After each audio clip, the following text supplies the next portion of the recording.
Hello. Hello. I'm Josh Cohen. I teach in the linguistics and philosophy department here, and I'm the head of the political science department. And I'm up here now because I'm the chair of the colloquium committee that organized this two-day event. I'd like to welcome all of you to this first session of a two-day colloquium entitled Asking the Right Questions, in which we celebrate the 50th anniversary of MIT's School of Humanities, Arts, and Social Sciences. Since 1950, the school has been home to an extraordinary collection of scholarly activities of composers and economists, linguists and literary critics, historians, anthropologists, philosophers, and many others who pursue topics ranging from the analytical study of human language, market exchange, and group conflict, to the interpretive examination of texts, histories, and cultures, to the imaginative exploration of human passions and relationships. It's an unusual school at an unusual institution. And our hope is that you'll come away from these 2 days with a deeper sense of the contribution to knowledge that comes from the school. Not so much preoccupied with C.P. Snow about whether there are 2 cultures or 3 cultures or 6 or 9 in the scholarly world, but instead engaged by the questions that we're going to be discussing here. Before proceeding, I want to express thanks to the other members of the committee that organized the event, colleagues at MIT, Pete Donaldson, Roz Williams, Alan Brody, and Olivier Blanchard. But I particularly want to take the opportunity to thank Phil Khoury, who bears substantial responsibility for making this colloquium come off, bears substantial responsibility for everything that moves around this side of campus. And I think more fundamentally is really a person, as everyone who knows him knows, of extraordinary decency, a great pleasure to work with. And I'd like to thank him on behalf of everyone at MIT for all that he does for the Institute.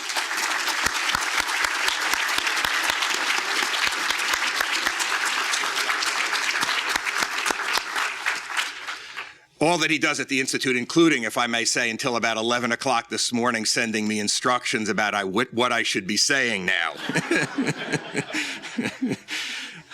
But I needed the instructions, so I welcome it.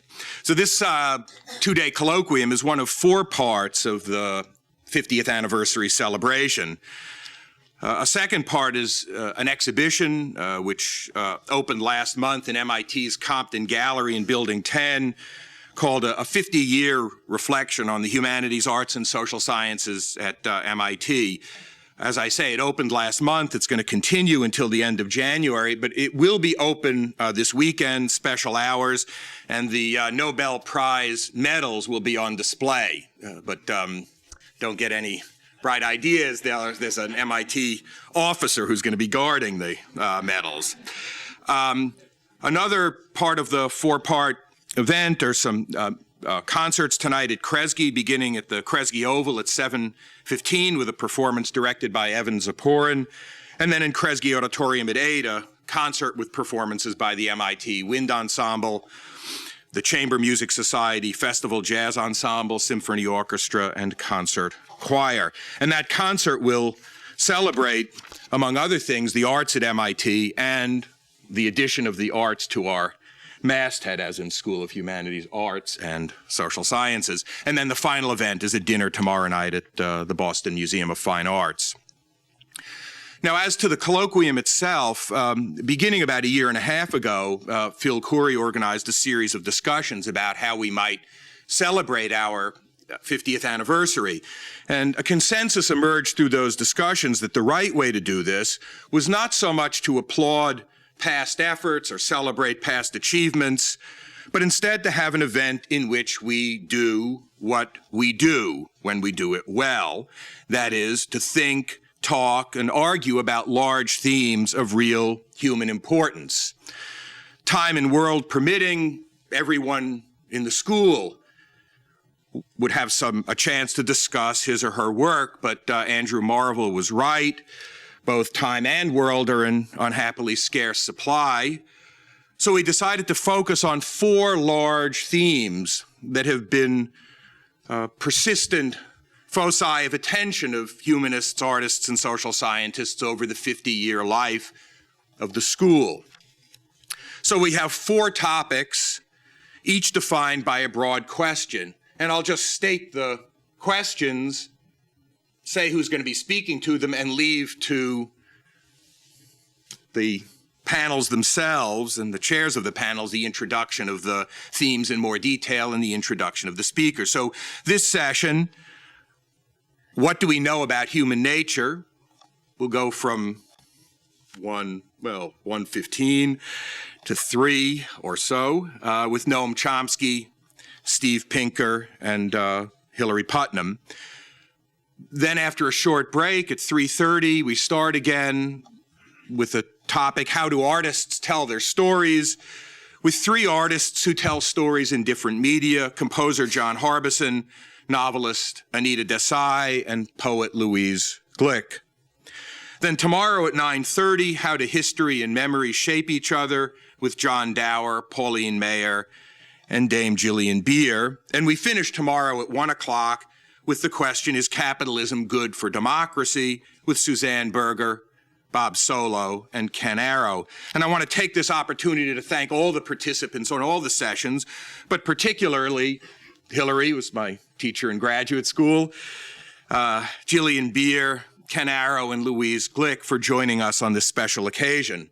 All the sessions, as you probably know, will be in this room, and as you may not know, for those who come tomorrow, lunch will be served in the faculty club between sessions. And on that mundane but essential detail, I'll hand things over to my friend Jay Kaiser, who is the Peter de Flores Professor of Linguistics Emeritus, and Jay will introduce our first question. Jay, thank you.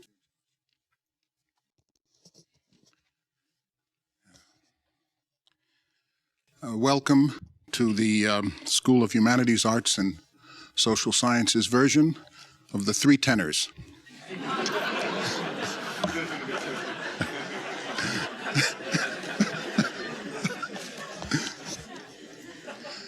I will be your moderator for this session. You can tell who I am. I'm the one with the longest name on the name tags there. My name is Samuel J. Kaiser. So I'll say a word about how the event will be structured, and then we'll begin.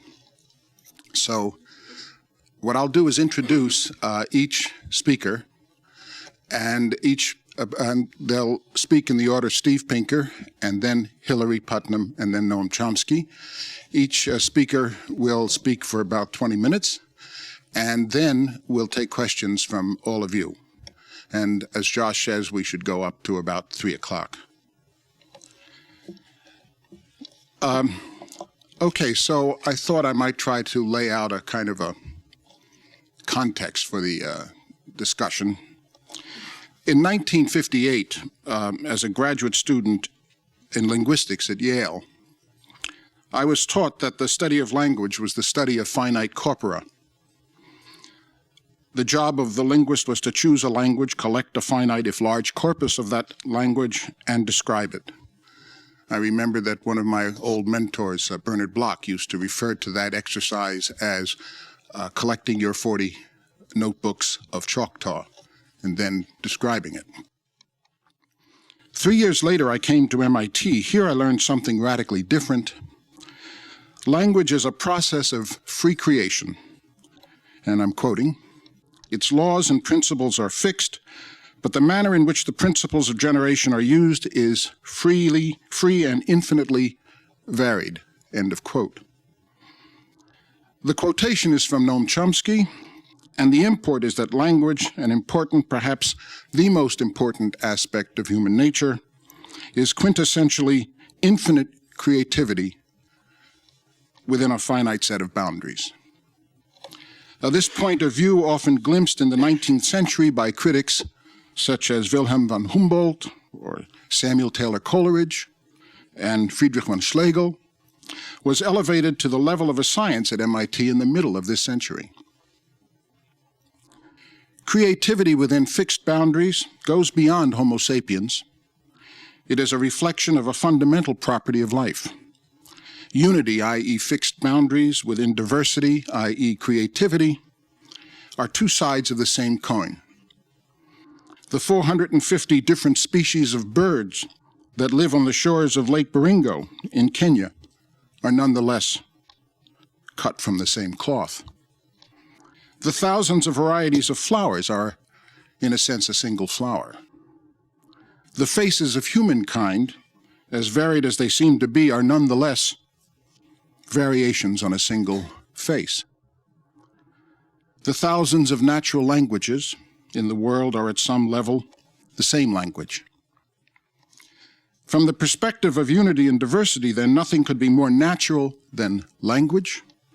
From the perspective of human nature, what is special is the element of freedom that accompanies our mental life as it is mirrored in language. Well, that'll be sort of the context. And I'd like to go immediately to our first speaker, and that is Steve Pinker. By the way, I'm the emeritus Peter de Flores professor. Steve is the current holder of it. So in a way, I'm a surrogate father. Don't stay out late, Steve.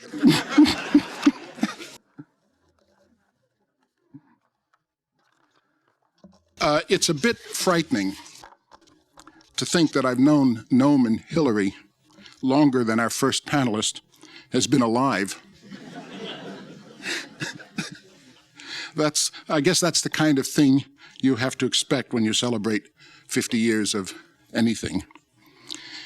If careers were music compositions, Steve's would be the 1812 Overture, with the fireworks reserved for his spectacular series of books aimed at the interested but uninformed general public. In 1994, The Language Instinct, his first book, was named one of the 11 best books of the year by the New York Times Book Review, and it won the William James Book Prize of the American Psychological Association. In fact, he's the recipient of 2 William James Book Prizes, as well as the Los Angeles Times Book Prize in Science and Technology. He was a finalist for the Pulitzer Prize in Nonfiction and the National Book Critics Award Circle Award he should have won. Many have rested on the laurels of the likes of The Language Instinct, not Steve. He followed that book up with How the Mind Works in 1997 and Words and Rules in 1999, each a tour de force in its own right. And he's currently working on yet another to be called The Blank Slate. Steve is on a roll, one which I strongly suspect will go on for the next 50 years. Steve Pinker.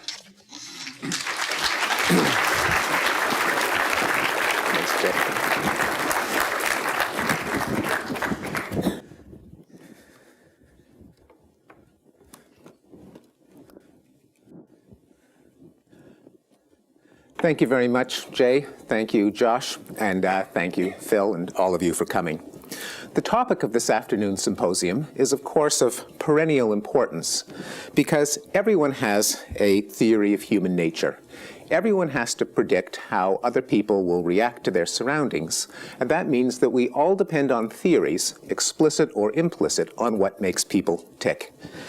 Much depends on our theory of human nature. It affects everything from how we manage our relationships and how we bring up our children to our theories of education, politics, and law. For thousands of years, the dominant theory of human nature was the Judeo-Christian tradition, which had claims on the subject matter now covered by psychology and biology. For example, it proposed a modular theory of the mind, in which the mind contains a moral sense which can recognize standards of good and evil, an uncaused decision-making process, and a capacity for love. The Judeo-Christian theory was based on specific events narrated in the Bible. For example, we know that people have the capacity for choice because Adam and Eve were punished for eating the fruit of the tree of knowledge, implying that they could have chosen otherwise. With the decline of literal interpretations of the truth of biblical events, the Judeo-Christian theory of human nature has been dissolving among intellectuals, but since a theory of human nature is necessary, a new one had to take its place.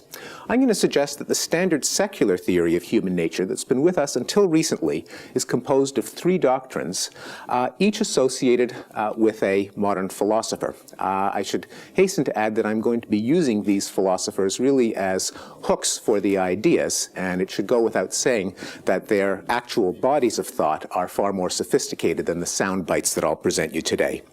The first is the blank slate, or tabula rasa, literally scraped tablet, often incorrectly attributed to John Locke. What he really said was as follows: let us suppose then the mind to be, as we say, white paper, void of all characters, without any ideas. How comes it to be furnished? When comes it by that vast store which the busy and boundless fancy of man has painted on it with an almost endless variety? Whence has it all the materials of reason and knowledge? To that I answer in one word, from experience. It's easy to see why the blank slate should have been an appealing doctrine in Locke's time, as it is today.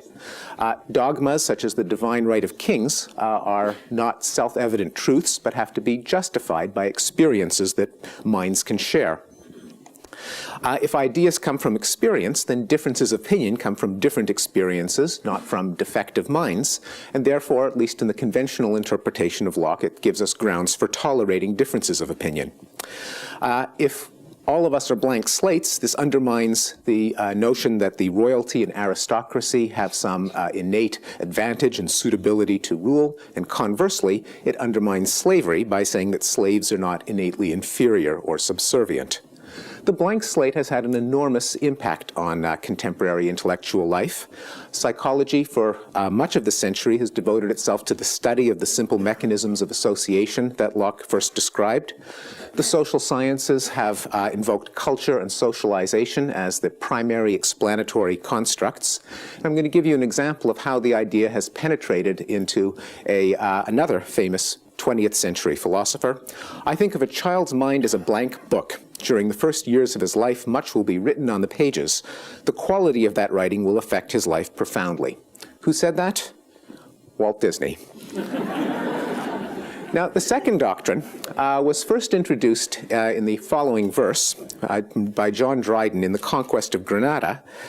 I am as free as nature first made man, ere the base laws of servitude began, when wild in woods the noble savage ran. The expression, the noble savage, is incorrectly attributed to Rousseau, although he did write something quite similar. So many authors have hastily concluded that man is naturally cruel and requires a regular system of police to be reclaimed, whereas nothing can be more gentle than him in his primitive state when placed by nature at an equal distance from the stupidity of brutes and the pernicious good sense of civilized man. The more we reflect on this state, the more convinced we shall be that it was the least subject of any to revolutions, the best for man, and that nothing could have drawn him out of it but some fatal accident, which for the public good should never have happened.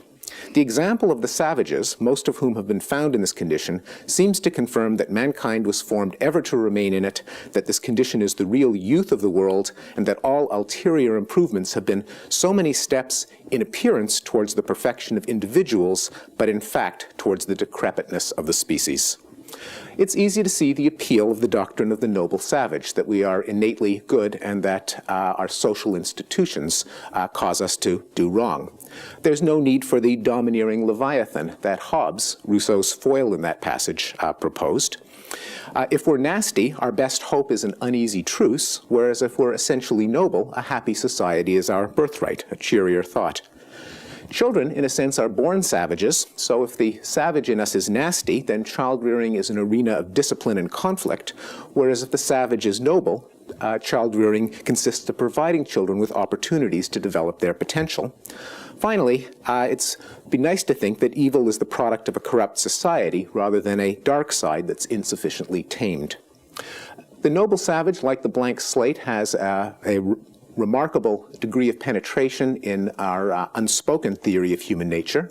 I think it can be seen in the respect for the natural and distrust of the man-made that manifests itself in many arenas, such as the opposition to genetically modified food.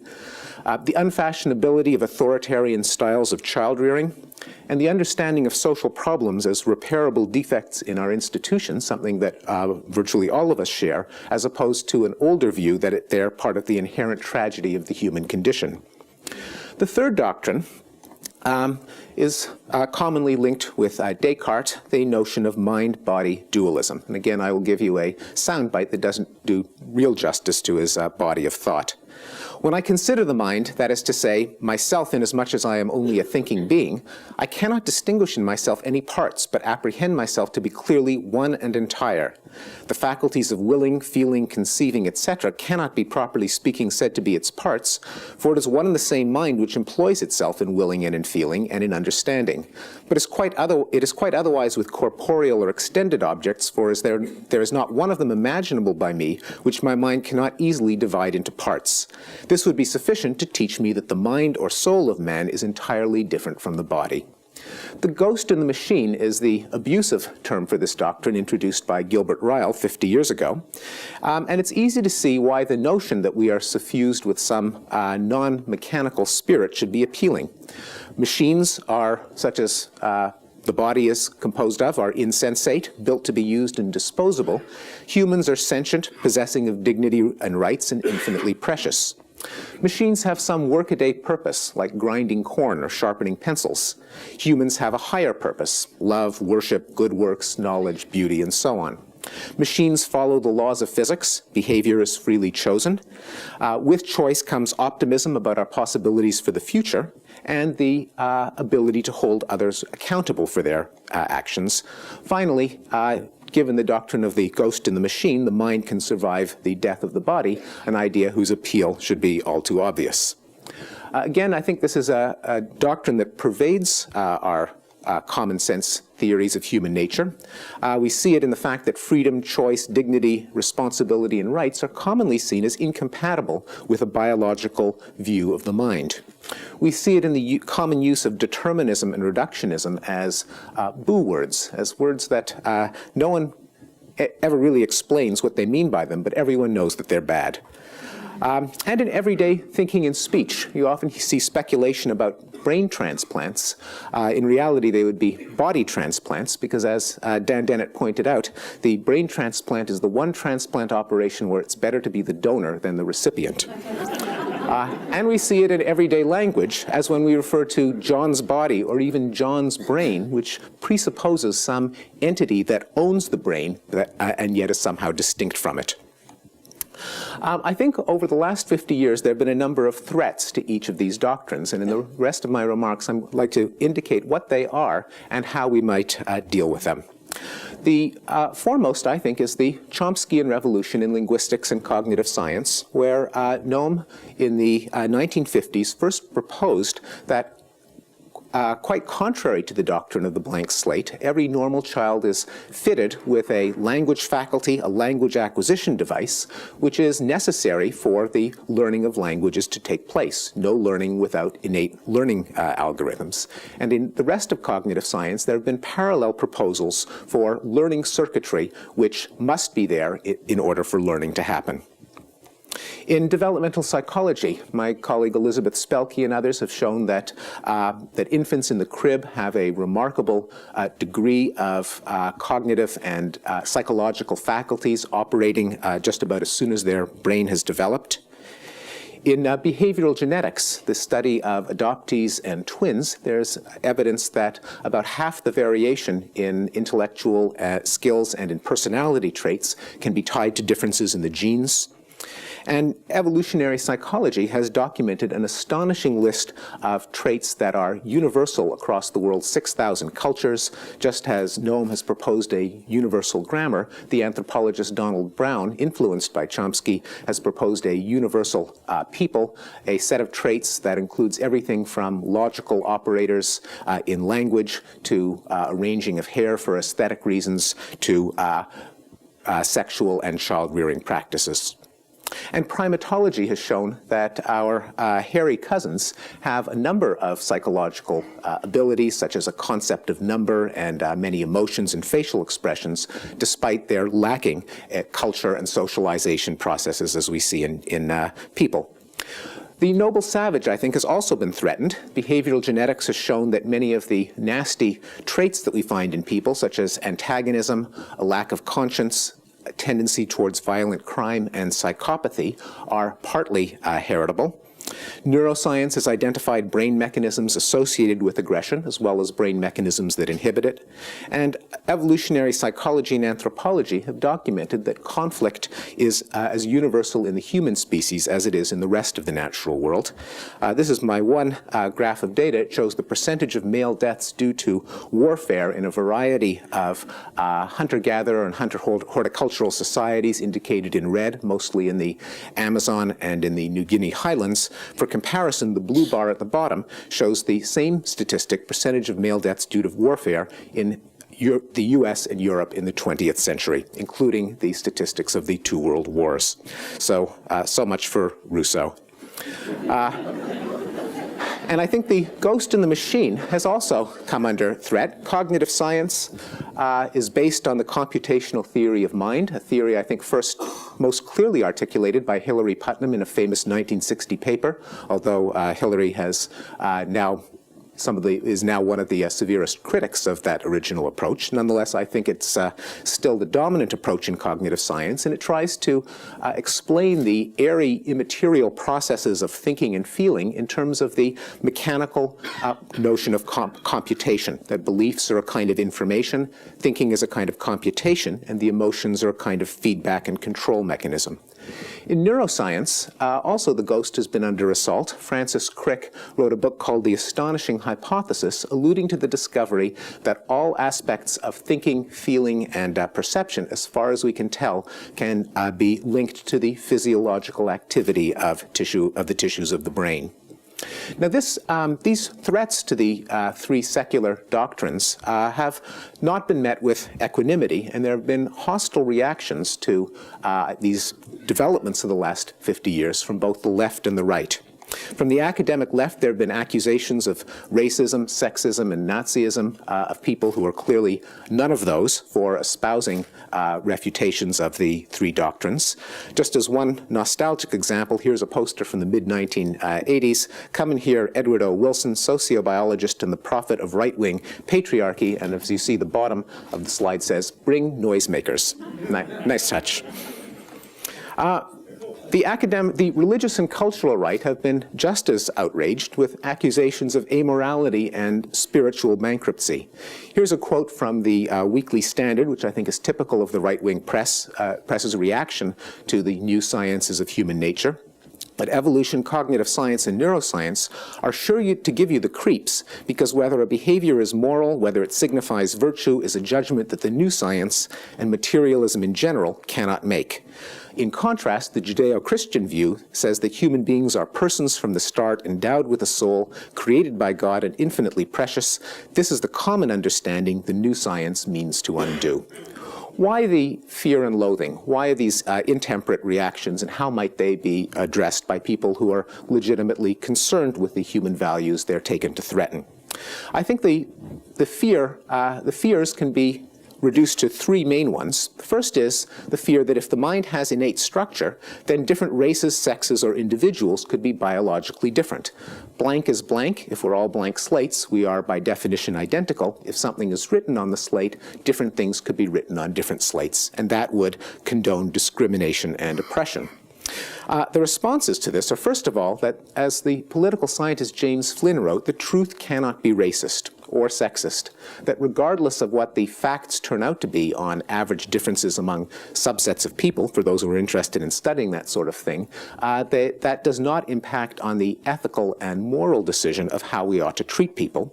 And in particular, discrimination against individuals on the basis of certain group averages, such as an entire race or sex, is simply indefensible on moral and political grounds. A position, by the way, that I think was eloquently articulated by Noam Chomsky in a 1970 article called Psychology and Ideology.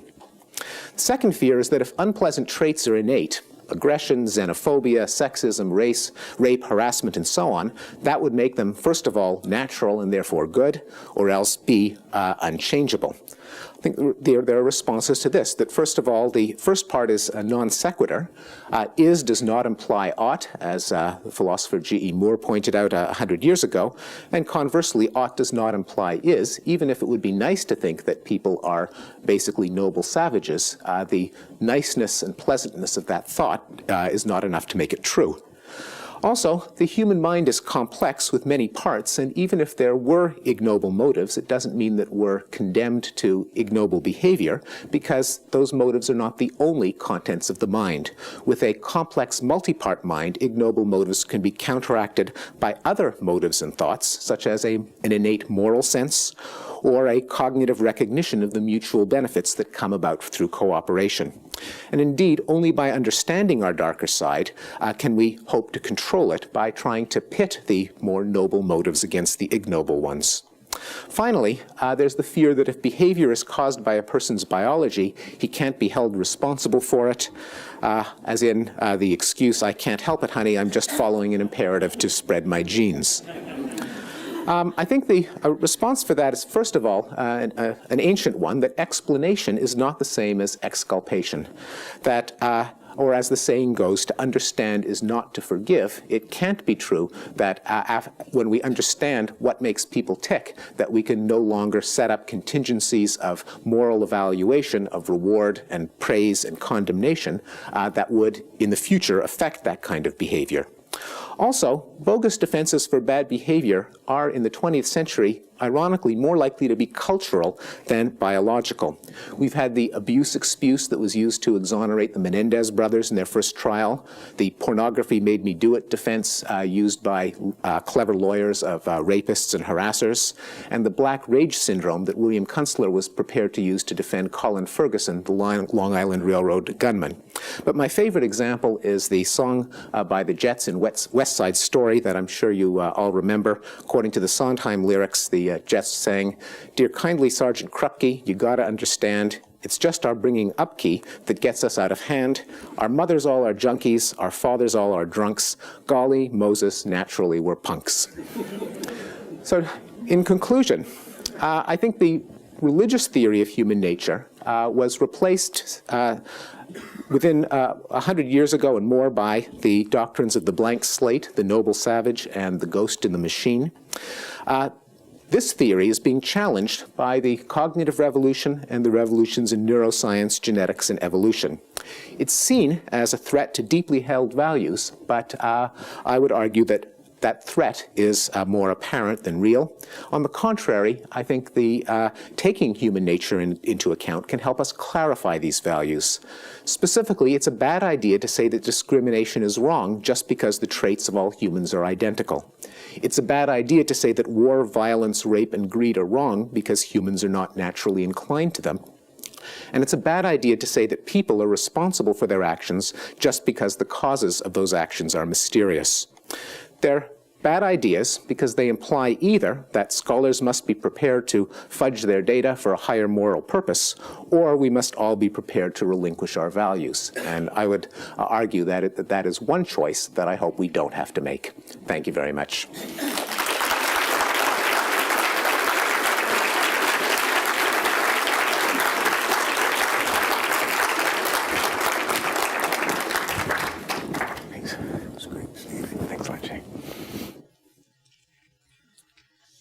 Our next speaker is Hillary Putnam.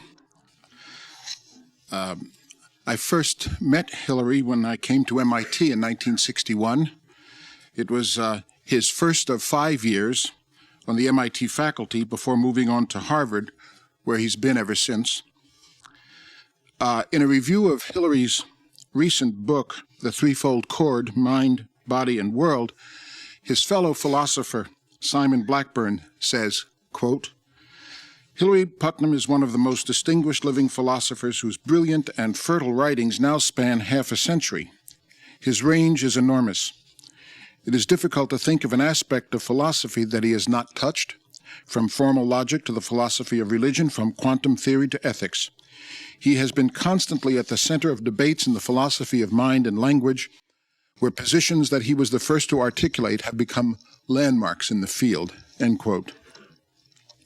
A colleague of mine recently told me that When the list of great philosophers of the last 50 years is compiled, Hillary Putnam will be among them. We are fortunate to have him here to help us celebrate 50 years of humanities at MIT. Hillary Putnam.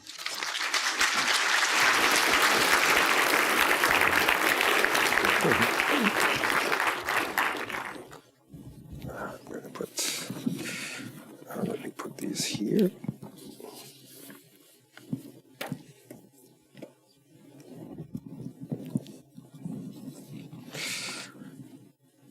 Compared to Steve Pinker, my range tonight will not be enormous. In the Encyclopedia of Philosophy, the article titled Gödel's Theorem begins with a terse statement. Yeah. Why is it doing that? Huh. I guess they may. This is a disaster. Any idea? Something about the slide? I don't know. Well, this unreadable slide, this opaque transparency. I think the lady who made it didn't know how to make them. Begins with the following terse statement. Those of you who knew him may be interested to know it was written by John von Heyenort. By Gödel's theorem, the following statement is generally meant. In any formal system adequate for number theory, no, we just, well, it's a dark subject. In any formal system, this is the first time I haven't made my own transparencies. From now on, I go back to making my own. There exists an undecidable formula. That is a formula that is not provable and whose negation is not provable. This statement is occasionally referred to as Gödel's first theorem. A corollary to the theorem is that the consistency of a formal system adequate for number theory cannot be proved within the system. Sometimes it is this corollary that is referred to as Gödel's theorem. It is also referred to as Gödel's second theorem. These statements are somewhat vaguely formulated generalizations of results published in 1931 by Kurt Gödel, then in Vienna. In spite of the forbidding technicality of Gödel's original paper, the Gödel theorem has never stopped generating enormous interest. Much of that interest is aroused by the fact that with the proof of the Gödel theorem, the human mind succeeded in proving that there was something it could not prove, or at least not in any fixed, consistent system with any fixed finite set of axioms, and with the usual logic as the instrument with which deductions are to be made from those axioms. In fact, the theorem is much stronger than this. Even if we allow the system in question to contain an infinite list of axioms and to have an infinite list of additional rules of inference, the theorem still applies, provided the two lists can be generated by a computer which is allowed to go on running forever. Moreover, instead of speaking of formal systems adequate for number theory, or adequate for at least number theory, one can speak of computers. In such a version was first stated by Alan Turing. The theorem says that if a computer is allowed to write down formulas of number theory forever, subject to the constraints that 1, any deductive consequence of finitely many of the formulas in the list that it writes down will also get written down in the list sooner or later, and 2, the list is not inconsistent, that is, it doesn't contain some formula and the negation of that same formula, then there's a formula, in fact the formula that says that the list is consistent is an example, that is not included in the list of formulas generated by the computer. If we speak of the formulas listed by the computer as proved by the computer, and of a computer of the kind just mentioned as a consistent computer, we can say this succinctly as follows.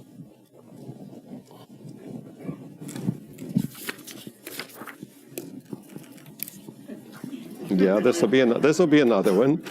She used no, this is the wrong. Okay, so oops.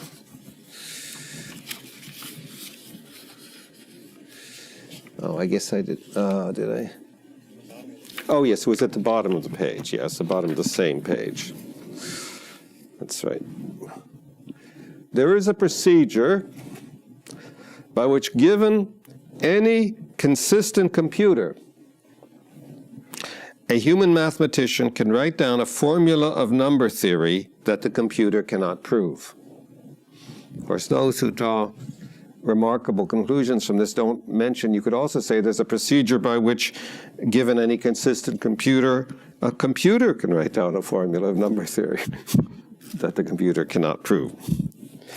In 1961, the Oxford philosopher John Lucas claimed that the Gödel theorem shows that non-computational processes that cannot in principle be carried out by a digital computer, even if its memory space is unlimited, go on in our minds.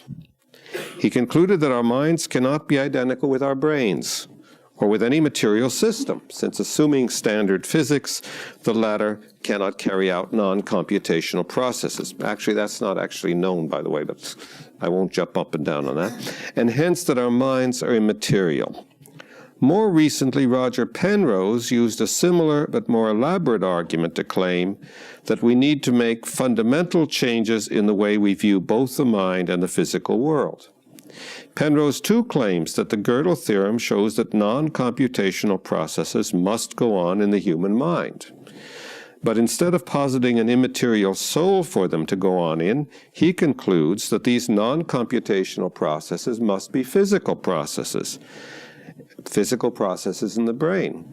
And our physics must change to account for them. I was early called upon to review Penrose's argument, and my review was later republished in the Bulletin of the American Math Society. And like the others who studied it, I found many unfillable gaps. But relax, I'm not going to ask you to listen to the details of Penrose's argument, nor to a listing of the places at which it goes wrong. That's something you can find in the literature if you are interested.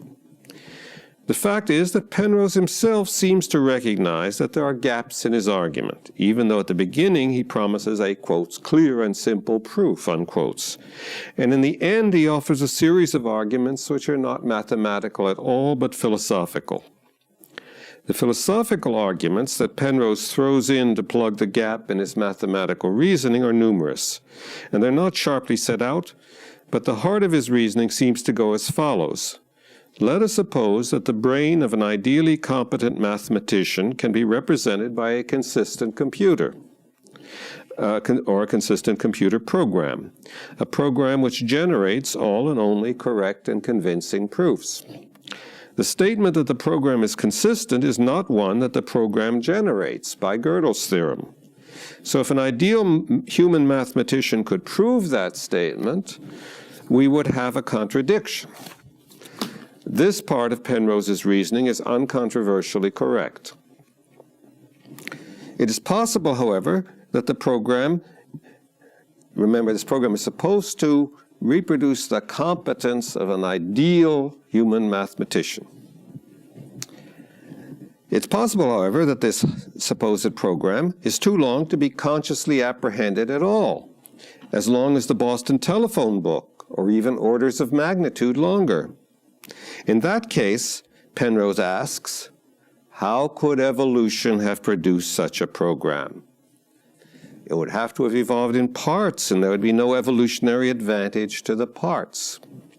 But the objection that it's hard to see how such a thing could evolve in parts is a standard objection to all, or just about all, evolutionary explanations. One that it has proved possible to overcome in case after case, although the details cannot, of course, be predicted in advance. First of all, evolution had better not endow intelligent beings who are to have any chance of survival with reasoning patterns that lead to contradictions in daily practice. If we were always falling into contradiction in our everyday reasoning, we would be so confused we would not be around long enough to pass on our genes. Of course, there are parts of mathematics in which contradictions have arisen. For example, in Cantor's theory of transfinite numbers, it was at first possible to prove both that there was and that there was not a greatest transfinite ordinal. What mathematicians did was to add to Cantor's theory certain more or less ad hoc restrictions, such as Russell's theory of types, to get rid of the paradox, or to get rid of it as far as we know.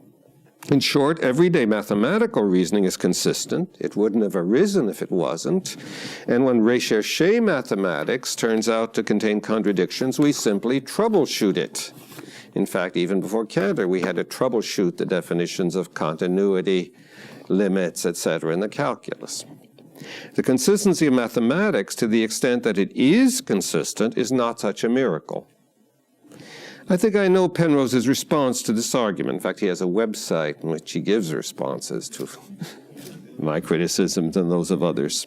He will say, I believe, that evolution might explain why we evolved a program which is consistent, at least in its elementary parts, such as the theory of whole numbers, but that we evolved a style of reasoning which is correct, that is, which corresponds to the Platonic truth about the numbers, would be a miracle. The alternative, he suggests, is that instead of a huge program which miraculously corresponds to the Platonic truth about the numbers, we have something quite different, a purely physical capacity to perform non-recursive operations in our brains. Of course, this argument of Penrose's will appeal only to those who are willing to accept his odd combination of views, a Platonist view of mathematics and a purely materialist view of the brain.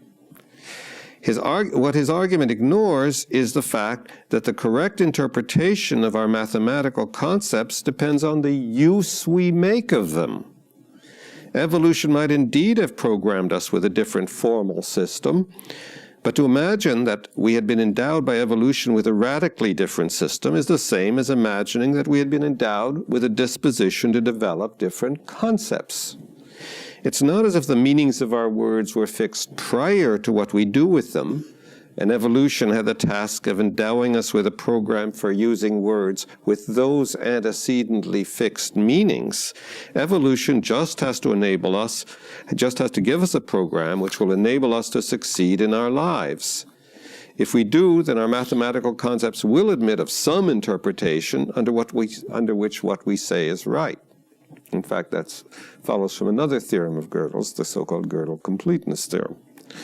To see what we can learn about the human mind, or at least about how we should or rather shouldn't think about the human mind from the Gödel theorem, I need to point out two objections that must be raised against the very question that Penrose asks, the question whether the set of theorems that an ideal mathematician can prove could be generated by a computer.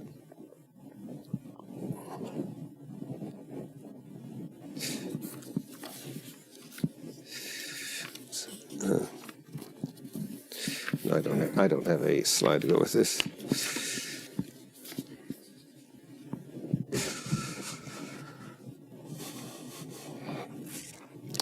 The first objection, and this is a point I want to emphasize, is that the notion of simulating the performance of a mathematician is highly unclear, or perhaps I should say highly ambiguous.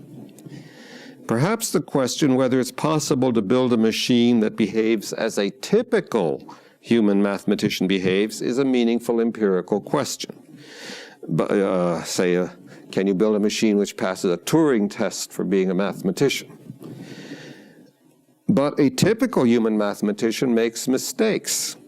The output of an actual mathematician contains inconsistencies, especially if we are to imagine that she goes on proving theorems forever, as the application of the Gödel theorem requires. So the question of proving that the whole of this output is consistent does not even arise. To this, Penrose replies, in the Shadows of the Mind, his book Shadows of the Mind, that the mathematician may make errors, but she corrects them upon reflection. This is true, but to simulate mathematicians who sometimes change their minds about what they've proved, we would need a program which is also allowed to change its mind. There are such programs, but Gödel's theorem does not apply to them. Trial and error machines, they're called. The second objection is that to confuse these questions, the question of what an actual mathematician can do, and the question of what an ideal mathematician who lives forever can do, is to miss the normativity, the value-laden character of the notion of ideal mathematics. The description of normatively ideal practice in mathematics or any other area is not a problem for physics. It's not my aim to criticize those who make the mistake of thinking that the Gödel theorem, or merely to criticize those who make the mistake of thinking that the Gödel theorem proves that the human mind or brain can carry out non-computational processes. That Lucas and Penrose have made a serious blunder in their claims about what the Gödel theorem, quotes, shows about the human mind, unquotes, is, after all, widely recognized, at least in the logical community. At the same time, however, a view which may seem just at the opposite end of the philosophical spectrum from the Lucas-Penrose view seems to me to be vulnerable to the objections I just made. I refer to the widespread use of the argument in philosophy as well as in cognitive science that whenever human beings are able to recognize, here I will put this, so this.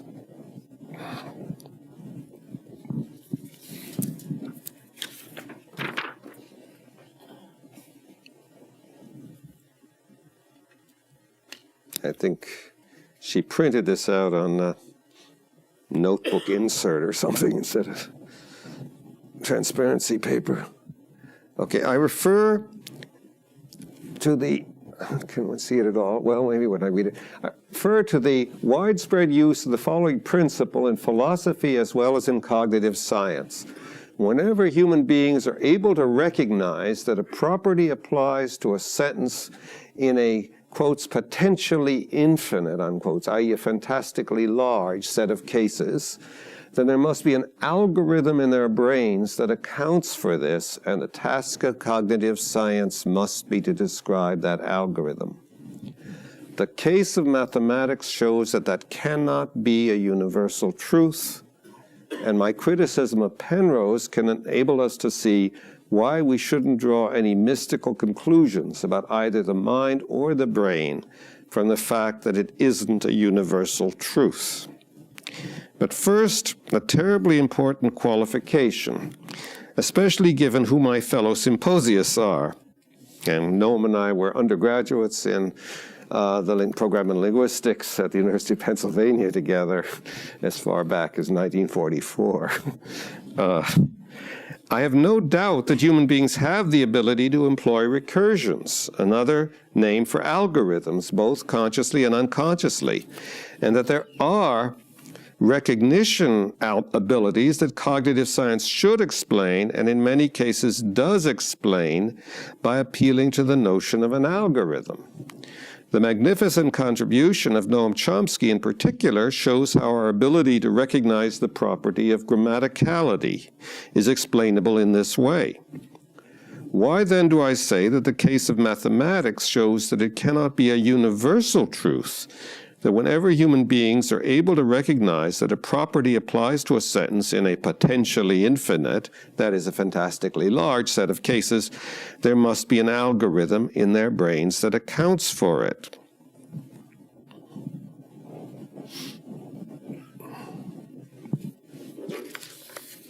Okay, so I'm not quite ready for this.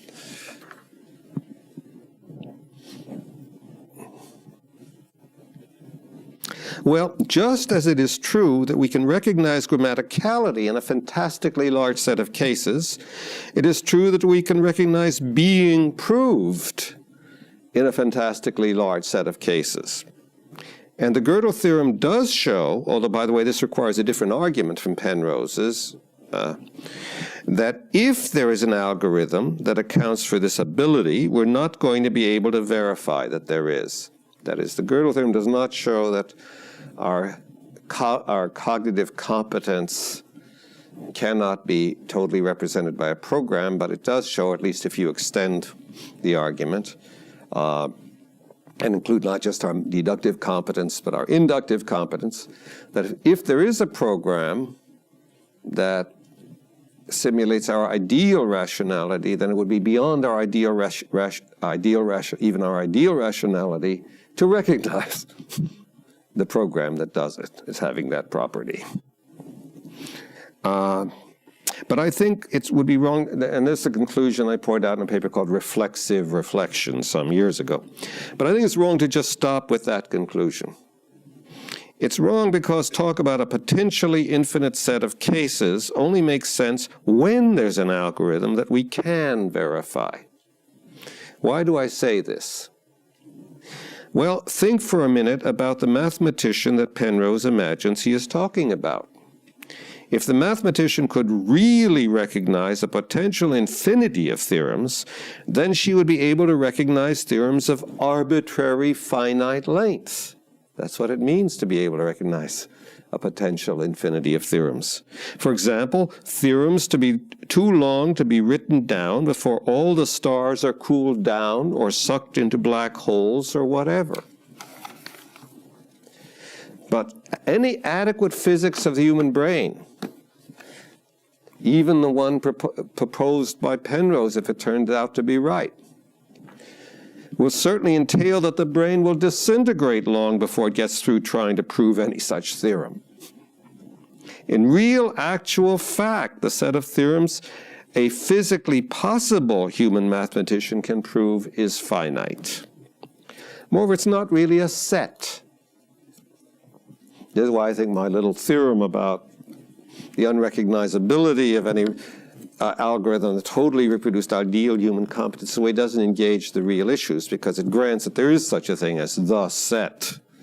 I don't think it's not a set, because the sets by definition are too valued. An item's either in or out. But the predicate prove is vague. We can, of course, make it precise by specifying a fixed list of axioms and rules to be used. And that was why, in fact, axiomatic mathematics was developed in the 19th century, to make the notion of a proof more precise, but at a cost. The Gödel theorem shows that when you make the notion of a proof precise in that way, by fixing the axioms and rules to be used, then there's a perfectly natural sense in which we can prove a statement which is not derivable from those axioms by those rules. In other words, you didn't capture the whole of the notion of informal mathematical proof. Now, you might be driven to say, okay, by proof I mean, or by prove we mean, prove by any means we can see to be correct. But this uses the essentially vague notion, see to be correct. In short, there isn't a potentially infinite set of theorems a mathematician can prove, concerning which we can ask, is it recursive or non-recursive? What there is a vague, finite collection of theorems that a real flesh and blood mathematician can prove. And vague, finite collections are neither recursive nor non-recursive. Those concepts only apply to well-defined sets.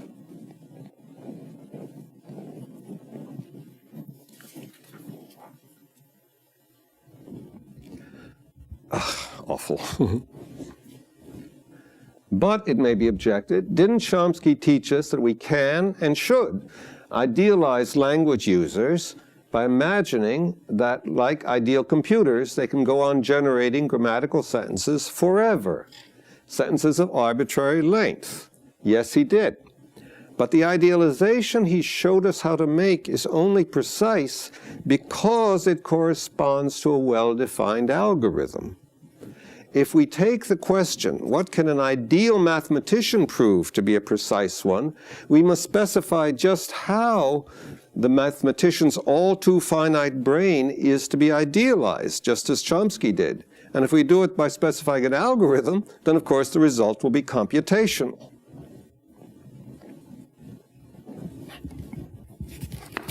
If this is right, then we should not allow ourselves to say the set of statements that a mathematician can prove is a potentially infinite set. We should only say that there are fantastically many statements a mathematician, an actual mathematician, can prove, at least in this informal sense, and let it go at that. It does not follow from that fact that there's an algorithm such that everything an ideally competent mathematician would, or should one say should, count as proving a mathematical statement is an instance of that algorithm. Let's see, do I have one more? Maybe so. Yep, I guess that's it. Yeah, I don't know. Okay. It doesn't follow, as I say, that there's an algorithm such that everything an ideally competent mathematician would count as, or should count as proving a mathematical statement is an instance of that algorithm, any more than it follows from the fact that there are fantastically many jokes that a person with a good sense of humor can see to be funny, that there's an algorithm such that everything a person with an ideal sense of humor would see to be funny is an instance of that algorithm. There's a moral here for all who are interested in cognitive science. Thank you.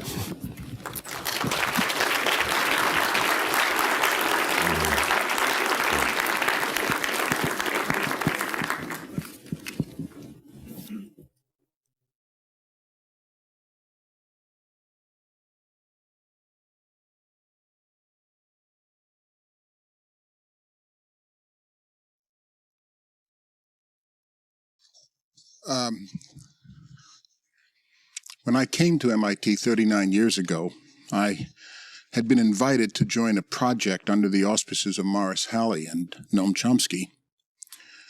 Morris was at the Center for Advanced Study in the Behavioral Sciences at Palo Alto when I came, so Noam was the first person I met at MIT. I took him to be typical of the place, and so I thought I'd come.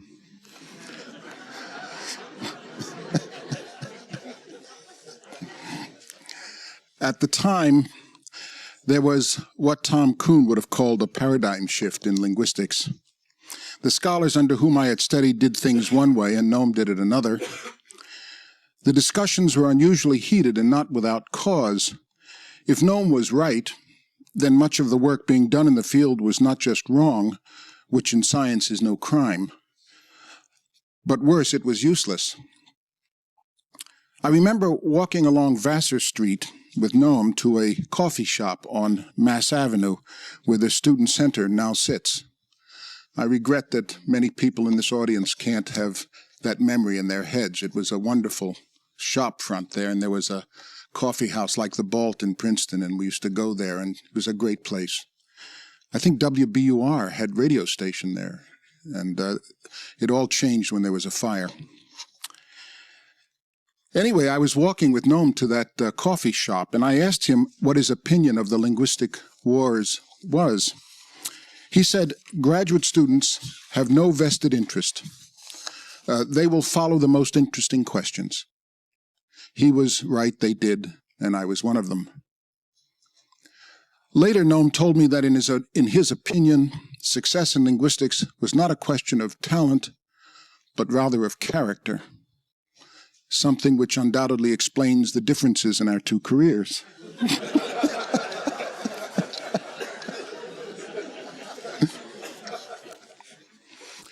In 1974, I had the pleasure of introducing Noam at the Summer Institute of Linguistics at the University of Massachusetts at Amherst. Since everyone knew who he was, I thought rather than read bits and pieces from his biography, I would read his horoscope. 25 years later, for the same reason, I have the pleasure of reading his horoscope again. Shake off lethargy. Put aside preconceived notions. Emphasize the new. Be bold in your presentation. Noam Chomsky.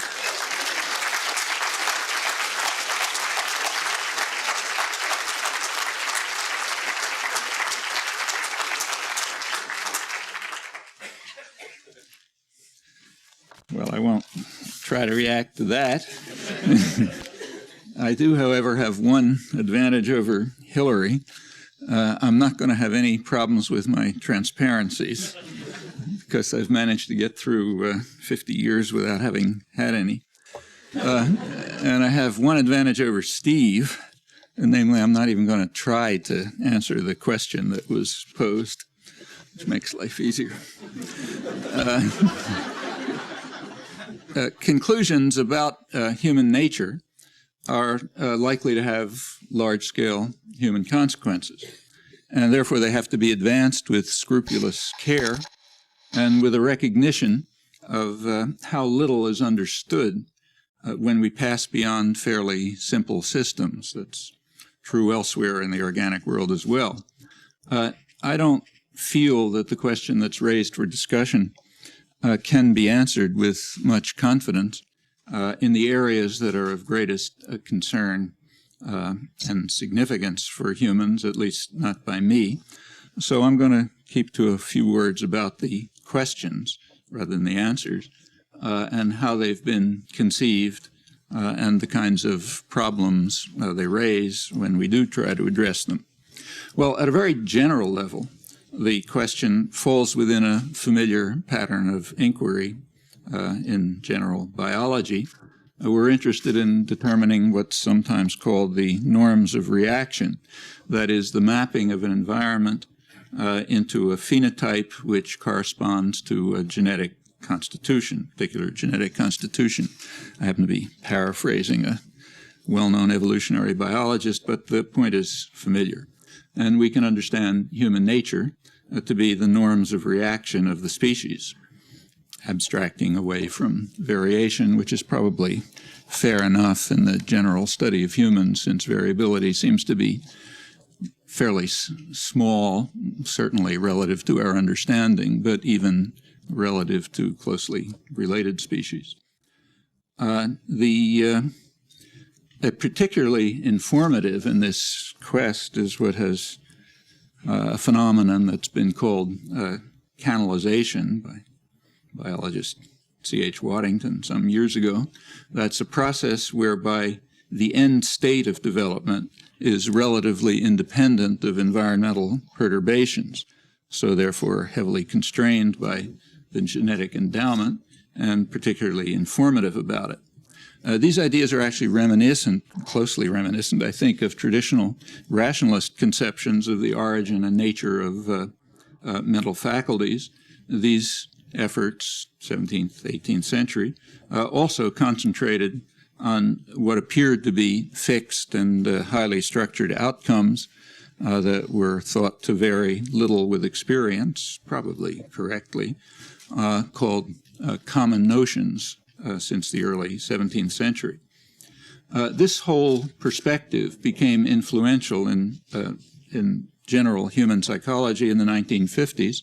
In part, that was under the influence of ethology, comparative zoology. At first, there was a good deal of debate over the way the proposals were formulated. Conrad Lorentz, who was particularly influential, insisted that specific behaviors were innate, by which he meant that the actual behavioral outcome is genetically determined.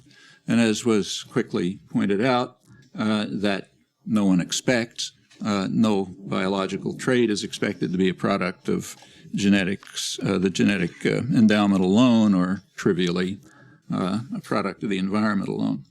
The outcome is expected to be some complicated interaction, an interplay of genetic constitution and the environment, of course, the environment, with developmental interactions and processes that remain rather poorly understood. To discover the genetic constitution, these various factors have to be disentangled somehow, and it's valuable to apply the approach, the traditional rationalist approach, the canalization approach, and to take a close look at possible ranges of outcomes. The more highly structured and restricted they are, the more richly articulated and canalized, the more we're likely to be able to find something out about the organism. Well, the logic of the situation dictates that the endowment that determines what the organism can become, the scope of possibilities, also determines the limitations of development. So, for example, the same endowment that makes it possible for a certain embryo to become a mouse is going to prevent it from becoming a bird. And we should expect the same to be true when we approach higher mental faculties across the board, in fact. So, for example, it ought to be true when we consider the largely unknown capacities that enable humans to acquire deep understanding in certain domains of inquiry, and by the same token, prevent this in some other, at least possible, domains of inquiry, which might be actual and which might even be important, and which might, for example, include the study of human nature. The human nature raises questions that we may not have intelligence enough to answer. Descartes speculated, maybe rightly, and maybe it's not a matter of enough intelligence. Now we look at it differently, but the wrong kind of intelligence, not an option for Descartes. Such an intrinsic structure of intelligence, which has to be there, should not occasion regret.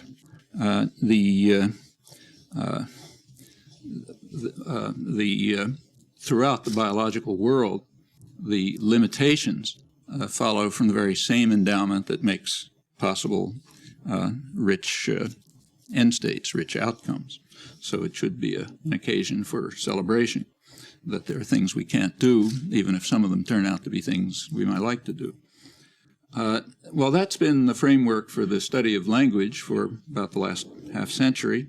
The norms of reaction are sometimes called a language acquisition device, what Steve called the language instinct, the human genetic endowment that determines a specific language given a particular course of experience, and by the same token, prevents other language-like systems from developing in the mind.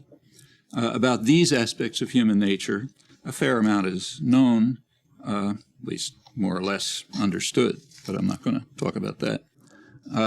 In principle, it ought to be possible to approach other higher mental faculties in the same way. In practice, the difficulties mount very quickly. Language appears to be relatively isolated from other cognitive capacities. I'm referring here to its structure, not its use, and not to components of the structure, which may be shared all over the place. When you turn to other aspects of mind, for example, our moral nature, it's much harder to isolate components for separate study, abstracting them from reflective thought and many other factors.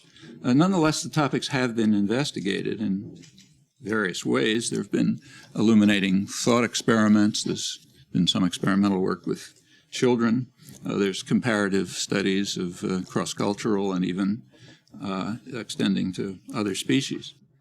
Not uncommonly, the real world offers occasions, instances, illustrations of how the faculties function. Often these are painful choices. Probably saw a couple of weeks ago that in England, British judges, and along with moral philosophers and the church and many others, were agonizing over the question of whether it's legitimate to murder a child, one of two Siamese twins, in order that the other might have a chance to survive. Questions like these test our moral faculties. A hard test in this case, maybe an impossible one, and pursuing them may enable us to discover something about their nature. That's the kind of thought experiment that has been quite interestingly pursued. Sometimes this perspective, this generally ethological perspective, if you like, is counterposed to another one. It's called a relativistic one, which in an extreme form holds that apart from the basic physical structure of the person, humans have no nature. They only have history. Their thought and their behavior can be modified at will and without limit. actually, nothing like that can be literally true, but such views are rather widely articulated in some form. In a version that's due to Richard Rorty, Hume, I'm quoting now, humans have extraordinary malleability. We are coming to think of ourselves as the flexible, protean, self-shaping animal rather than as having specific instincts. Therefore, there can be no moral progress in human affairs, just different ways of looking at things. We should put aside the vain effort at exploration of our moral nature or reasoned argument about it. We should keep to what he calls manipulating sentiments if we happen to be for or against torture or massacre or whatever. I'm probably misinterpreting. I can't imagine that the words mean what they seem to say, but at least that's what they seem to me to say. These proposals have, maybe not surprisingly, evoked a good deal of criticism. One recent paper in the Philosophical Foundations of Human Rights discussing Rorty and others suggests, I'm quoting again, that nobody would have taken a Nazi seriously who had claimed in 1945 that the sole basis for moral condemnation of the Holocaust is just culturally relative emotional manipulation based on shrewdly devised sentimental stories. Well, if that's so, and I assume it is so, we want to know why. Why is that so? And if nobody, the word nobody, includes all normal human beings, well, we're back to the question, the hard question of intrinsic human nature. Back to the question, but not an answer. This notion of unique human malleability, contrary to what Rorty suggests, is not at all novel. It's quite conventional. It goes at least back to the man-beast-machine controversies that were inspired by Descartes. Here's one typical example, argument in 1740 by James Harris, English philosopher, that saying that unlike animals and machines, the leading principle of man is multiform, originally uninstructed, pliant, and docile. Weakness of instinct leads to vast variety, but also to extreme malleability. That's an idea that has a long and quite inglorious history since that time. Well, with no metric, no way of measuring, how variable humans are as compared with others, and with very little understanding, it's pretty hard to make any sense of such judgments. But whatever merit they have, they don't seem to seriously offer an alternative to the approach that I outlined before, this roughly ethological approach. We can take for granted, it's undoubtedly true, that a person's understanding and judgment and values and goals reflect the acquired culture, norms, and conventions. But how are these acquired? They're not acquired by taking a pill. They're constructed by the mind somehow on the basis of scattered experience, and they're constantly applied in circumstances that are novel and complicated. These are important facts. They were discussed about the same time as James Harris, more than 250 years ago, by David Hume. He pointed out that the number of our duties is in a manner infinite, and therefore, just as in other parts of the study of nature, we should seek, I'm quoting now, general principles upon which all of our notions of morals are founded, principles that are original instincts of the human mind, enhanced by reflection, but steadfast and immutable as components of fixed human nature. If we don't do that, it's hard to see how we can make sense out of the fact that our duties are commonly new, we understand them, we respond to them in complicated and novel circumstances. Well, like Adam Smith, Hume took sympathy to be, as he called it, a very powerful principle in human nature and the grounding of much else. That idea was reconstructed in a Darwinian framework about 100 years ago by the anarchist natural historian and zoologist Peter Kropotkin, what you might call the founding volume of sociobiology or evolutionary psychology. There is recent work which suggests some possible evolutionary scenarios that might have led to this development. There's a review of current work on the topic in a recent book edited by Leonard Katz of Philosophy Department here. To this picture, we should add some other conceptions that have been very fruitfully studied experimentally in the past several decades, and I think can reasonably also be traced back to 17th century origins of modern science, including the brain and cognitive sciences. One strand of this is the recognition that innate capacities are only latent. They have to be triggered by experience to be manifested. To borrow Descartes' analogy, innate ideas, he said, are like susceptibility to a disease. The susceptibility is innate, but you don't get the disease unless something happens. That's what he meant by innate ideas. Another fruitful idea that was well examined extensively in the 17th century is that the phenomena of the world don't actually constitute experience. Rather, they become experience as our modes of cognition construct them in specific ways, and therefore they must conform to those modes of cognition. These modes of cognition are a distinctive property of our nature. They differ for different organisms. They're what Lorentz, back in the 1930s, called a kind of biological a priori, differing for different organisms.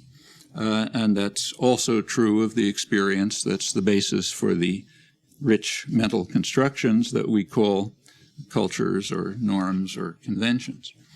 The process of mental construction of experience and interpretation of it based on fairly common genetic constitution, well, that's it must be rich to the extent that the structures are the outcomes are highly structured and constrained and relatively invariant, canalized, if you like.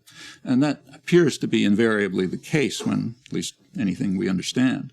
And if that's so, then the relativist approach is going to turn out to be profoundly innatist, at least if it is to address the kinds of questions that are studied elsewhere, the issues of acquisition and nature and use of attained systems, as, say, in the study of the visual system or linguistic systems or other properties of organisms. Actually, I doubt that there really are conflicts of principle separating these apparently contrasting views. Rather emphasis on one or another aspect of what an individual person is, and of course empirical questions, vast number and few answers about relevant aspects of human nature. Well, final word on the import of any tentative conclusions one might entertain about human nature. One way to assess their importance is to observe how deeply they enter into conceptions of right and justice and actual struggles that these conceptions engender. So examples of the kind I mentioned in the British case, while maybe unusual, such cases do arise quite commonly in our lives. That's essentially what Hume was talking about. More generally, every approach to how human relations should be arranged, whether it's revolutionary or reformist or committed to stability, it is based on some conception of human nature, maybe tacit conception. If it has any claim to moral standing, it's put forth with at least tacit claim that it's beneficial to humans, meaning because of their nature. So, for example, take Adam Smith's harsh condemnation of division of labor and his insistence that in any civilized society, government must, in his words, take pains to restrict it and mitigate its harmful effects. That conviction was based on an empirical assumption, his words, that the man whose life is spent performing a few simple operations will become as stupid and ignorant as it's possible for a human creature to be, which is morally impermissible, he argued, because it violates fundamental human rights grounded in human nature. Like other capacities, human understanding will not flourish along its own course without external triggering. It's latent. In Smith's words, without the occasion to exercise the understanding. And therefore, people must have the occasion or it's an infringement on their fundamental rights. That's a pretty standard Enlightenment doctrine. Another one of the founders of classical liberalism, Wilhelm von Humboldt, argued that humans are born to inquire and create, and infringement on this natural right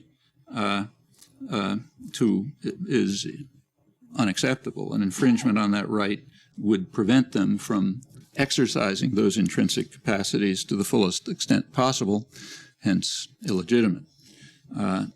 Accordingly, as he put it, if an artisan produces beautiful work on command, we may admire what he does, but we will despise what he is, a tool in the hands of others, and not a free human being acting in voluntary association with other free people.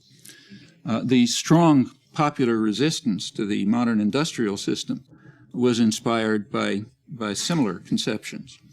When the system was taking shape right around here in eastern Massachusetts 150 years ago, there was a lively independent press run by artisans, shop workers, many of them young women from nearby farms.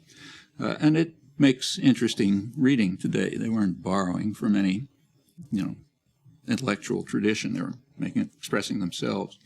These are mostly quotes. The contributors denounced what they called the new spirit of the age, gain wealth, forgetting all but self. They condemned the loss of dignity and independence, of rights and freedoms, the degradation and loss of self-respect, the decline of culture, skill, and attainment as they were subjected to what they called wage slavery, forced to sell themselves, not what they produced, becoming menials and humble subjects of despots, reduced to a state of servitude that was not very different from chattel slavery of the southern plantations, so they felt. These are quotes, actually. And those ideas were not at all uncommon at the time. They were upheld in large part by the Republican Party, for example. And they were of profound concern to the masters. Huge capital and intellectual resources have gone into the effort to drive them out of people's minds, very consciously. This goes back to the early days of the Industrial Revolution, and dramatically so in the past century, when one of the major industries, modern industries, public relations industry, was created essentially for that purpose. In the words of some of its leading figures, back in the 1920s, it was created to regiment the public mind every bit as much as an army regiments the body of its soldiers, to impose a philosophy of futility and a focus on the superficial things of life, like fashionable consumption, and to prevent people from harming themselves by taking charge of their own affairs, just as a responsible parent would prevent a child from running into a busy street. All of this was justified explicitly as good for people, reflecting human nature and reflecting the fundamental inadequacies of the less intelligent, including their unique malleability. And that's a crucial assumption that removes any moral barriers rooted in human nature that might be conceived in different ways, as indeed it was conceived by the subjects of these benign manipulations. Conflicts over human nature, what are in our tradition called inalienable rights, they lie at the heart of the slow evolution of a human rights culture over the past few centuries. An optimist could hold, maybe realistically, that history reveals a deepening appreciation for human rights, as well as considerable broadening of their range, including in very recent years. That is not without reversals, sometimes sharp reversals, but I think the general tendency is detectable and real. Inquiry into these slow changes, so for example, the debates over slavery, for example, which were rational debates. Inquiry into these slow changes suggests that what may have happened could have been attainment of a clearer insight into our own basic values, rooted in our nature. These are issues that are very much alive today, For example, conflicts over ratification of human rights conventions, or to take a current case, very sharp and divide in the world today over unilateral military intervention for allegedly humanitarian reasons. I think a case can be made that these are the appropriate terms for framing the issues, to some extent comprehending the history, and it's at least imaginable, though hardly imminent, that scientific inquiry might offer some guidelines for approaching the extremely significant issues that arise, perhaps offering some answers to questions that, as far as I can see, we can only speculate about today.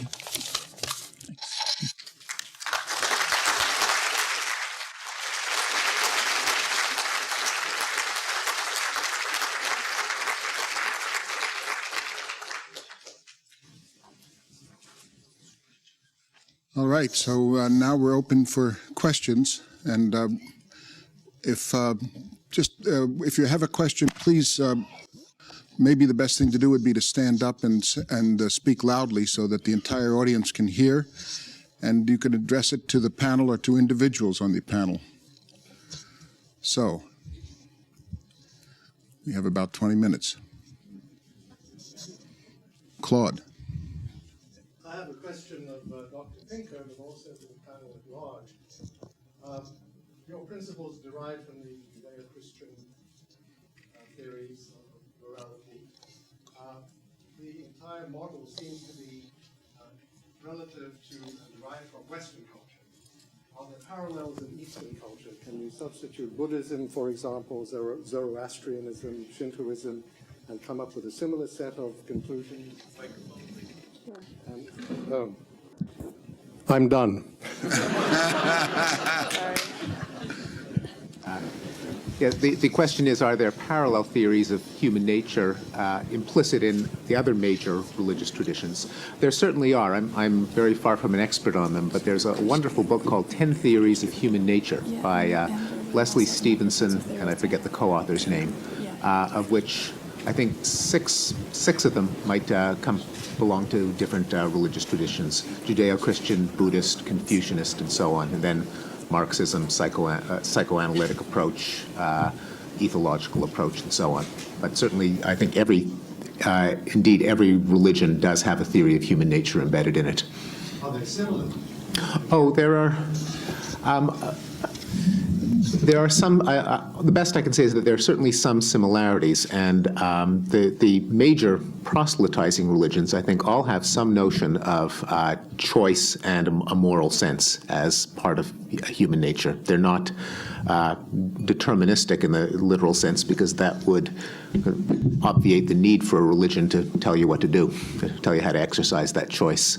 But that's the main one. But again, I'm not enough of an expert to really answer that question intelligently. If I can add a good way to test the question you're raising, one way to test it is to have a look at the Universal Declaration of Human Rights. Human rights are founded in some conception of human nature. And the history of the Universal Declaration, the 1948 Declaration, reveals that there was very active contribution from a wide variety of, in fact, any very broad variety of religious and cultural traditions. It was not a reflection of Western values, as is sometimes said. And they managed to reach considerable consensus on a fairly detailed accounting of human rights. Not that anyone lives up to the principles, but at least formulating them as desiderata.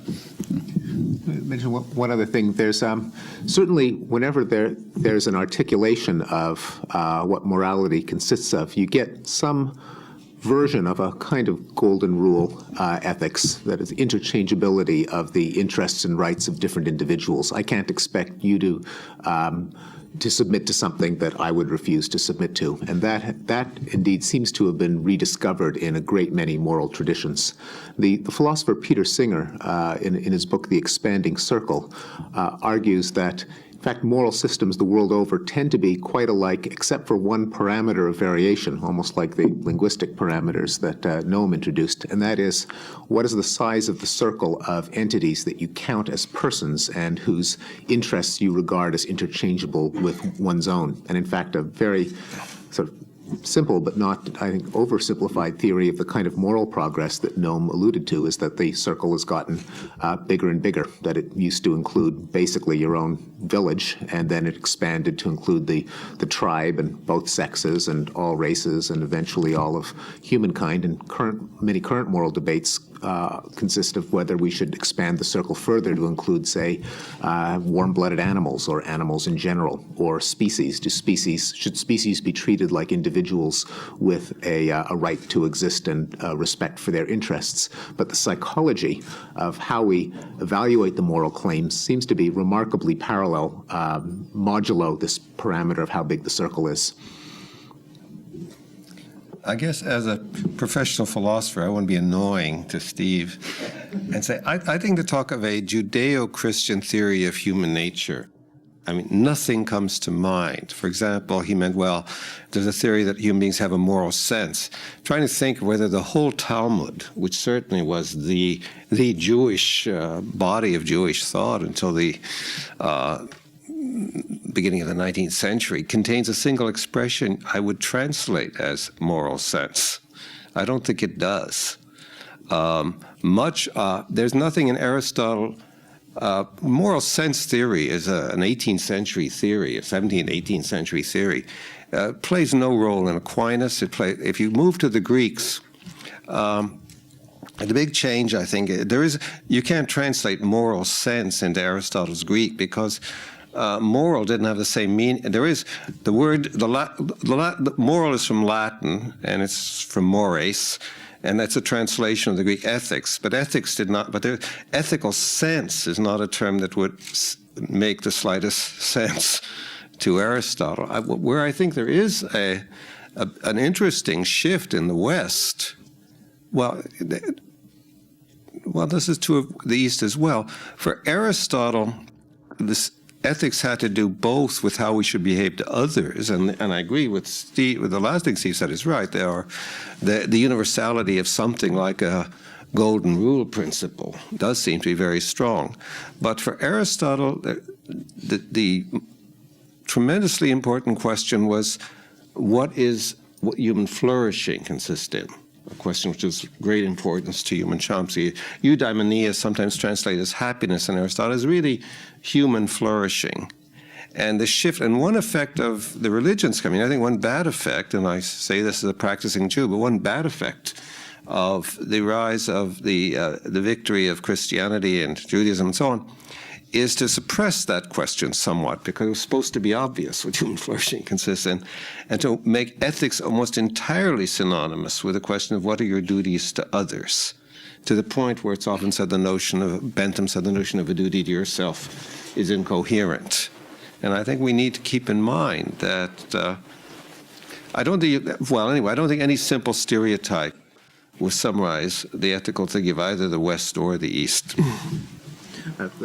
The criticism is completely valid. To put it mildly, talking about the Judeo-Christian tradition embraces a great many figures, ideas, and so on, so it's bound to be a simplification. I meant it really in just the minimal sense that there's a presumption that we have an ability to measure courses of action against some ethical standard, some coloring, and that's probably the most that you could get away with. Yeah, but the most common term for that was simply reason or even common sense. Svara in the Talmud is just the general term for common sense.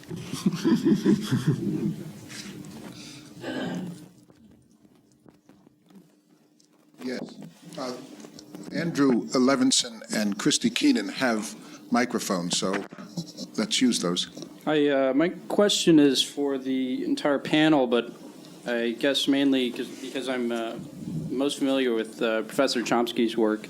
In the same vein of the last question, I'm just interested in each of you, what you use as primary and secondary sources as far as history sources, current event sources, and the organizations that possibly publish these and put these out. And the reason is because I guess with a kind of a new wealth of information, it's kind of hard to kind of mull through this. I'm 25, so the internet's been around for a good part of my lifetime, and it just inundated with a lot of neat information. But how much of it is useful is a different question. So I would like to know what you subscribe to and where you get your first the information where to analyze what's going on in the world day to day. I mean, it's. Well, there's never, at least in the recent history, for those of us who are reasonably privileged and don't have to spend the entire day trying to feed our children and so on, there's never been a shortage of information. You're just flooded with information. And the same is true in the sciences and everywhere else. So like a good physicist is not someone who knows most data. In fact, any person, it's probably, correlation is probably the opposite. I won't mention any names, but there's one old friend of mine who was a Nobel Prize-winning scientist who once said that when he teaches his courses, he makes up the facts the way they ought to be, and then he sort of challenges the students to try to check and see if he got it right. Let them find out. And the point that he was trying to make is that it's the information in itself is just a nuisance. I mean, like the data, the phenomena of life are a nuisance. You have to know what questions to ask. This is from a man who carries more information in his head than anyone ever known. You have to ask the right questions, and there's no, if I may borrow the word, algorithm for doing that. So it really wouldn't help to list you could look at footnotes and things we've written, and that'll tell you what we looked at. But you have to find for yourself what kind of questions you want answered, and search for answers to those questions. And nobody can tell you where you'll find them. I'll put in a plug for if I had to name my single favorite source of information for just recreational information trolling on the web would be the pair of sites called Arts and Letters Daily and SciTech Daily.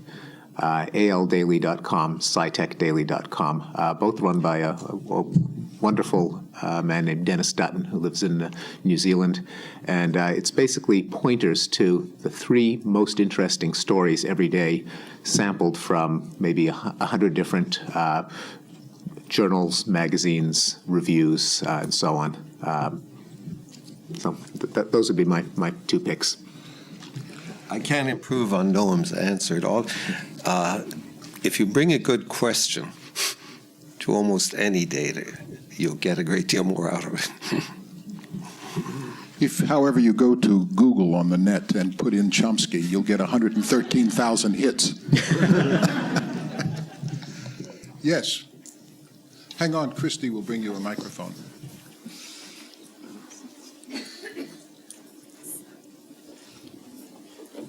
I have a question for Steven Pinker or anybody that wants to answer that. And but you touched on it in your talk, and what I want to know is how far do you think the tools of science can be used to explain human nature? Are there areas of the arts and humanities that are just out of reach of scientific tools like cognitive neuroscience or behavioral genetics? And I would just say that I recently heard a talk by E.O. Wilson, who says that there are biophilic patterns in art from Picasso and other expressionist paintings that are universal in nature. So, well, I think that the study of cognitive science could certainly illuminate the arts and humanities.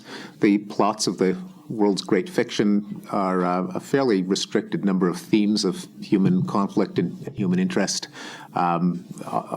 Media like painting and music clearly exploit properties of the visual system and the auditory system, and there's a lot of interesting work by people like, say, Elaine Scarry at Harvard on how cognitive science can help illuminate the fictional narratives by the use of visual imagery, for example. Obviously, the study of literature, arts, humanities isn't going to be taken over by cognitive science and evolutionary psychology, but simply because a few principles can only get you so far. But I think there's a great deal of insight to be gained by linking them. I'll just mention one other example, which is the work of J. Kaiser using elements of linguistic theory of phonology to illuminate contemporary poetry. Very interesting work that shows how fruitful it can be to bring traditional poetics or traditional humanities arts and arts in general together with cognitive science. I think to ask whether there problems in the humanities and the arts and so on that are out of reach is the wrong way of thinking about it. It's as if all the problems are scientific problems. It assumes that all the problems are scientific problems, and the line we have to the divide we have to make is between scientific problems that are tractable and scientific problems that are untractable. Now, obviously, there are within the range of within science both tractable and intractable problems, but there are also questions which are not scientific at all. They're vocabularies whose purpose, whose reason for existence isn't to formulate causal laws.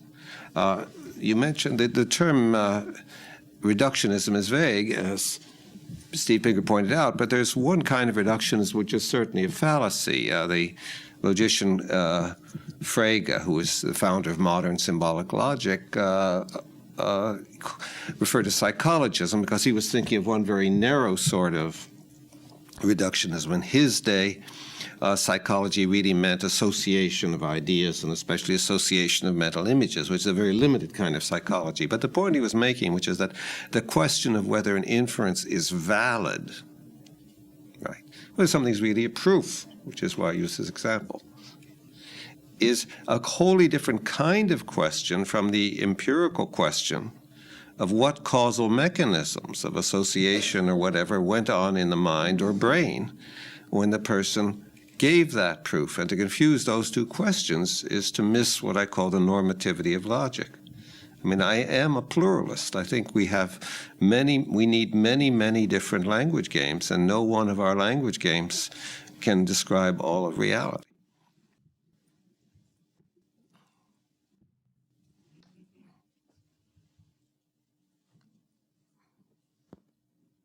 Am I missing anybody?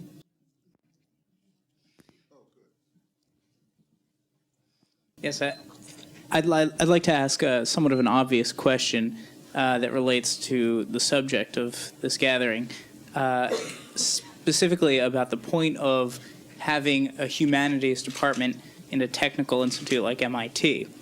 And I'd wonder if you could talk a little bit about what the role of it is and whether over the years there is a sense of prejudice against humanists versus scientists. Well, I have, I guess I'm the one with the longest experience here, so I'll just talk about that. When I got here, it was in the mid-1950s, and MIT was basically an engineering school. Even the basic science departments were pretty much service departments. I mean, they had, super scientists in them, but their role in the institute was service departments. Actually, I think I introduced one of the first undergraduate philosophy courses in general philosophy and analytic philosophy back in 1955 or so, and I guess it's not telling a tale out of school if I say some of the things that students who were then undergraduates asked me. So, for example, I remember one of the first philosophy course I introduced, the students, undergraduates came to ask what the course was going to be about and should they take it. And I'll never forget one student who came and asked me whether this would be the kind of course that would help him meet Radcliffe girls. Radcliffe was then separate from Harvard. The point was that he had to go to these parties with all these Harvard kids who were hotshots and knew things like names, at least like Kant and Freud and so on, and would this kind of help him compete. Well, that wasn't so far from the way things were. It changed a lot.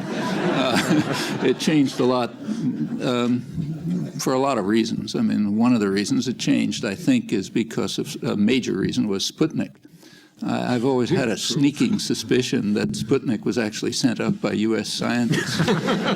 They all knew that it didn't mean a thing, but they exploited it fantastically to get an enormous amount of money and support for science education and enriching the scientific institutions and so on. And one very visible consequence of this was that MIT changed from an engineering school to a science-based university.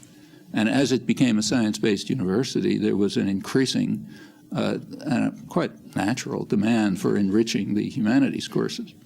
It sort of grew naturally out of that. So it was certainly since, and in fact the whole service function of many of the departments changed. They became core departments, not service departments, including humanities.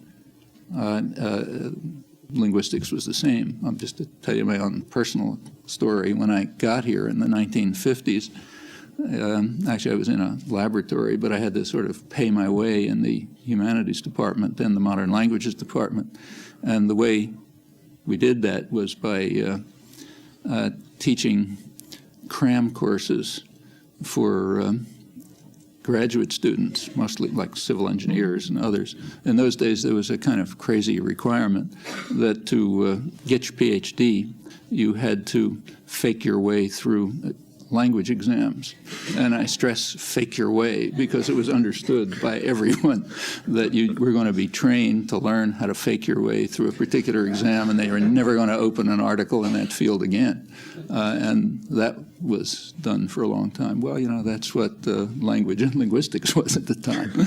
And it changed. It changed in a very natural way, I think, as the university shifted towards becoming a science-based university with a demand and a need for rich surrounding departments that exist on their own initiative.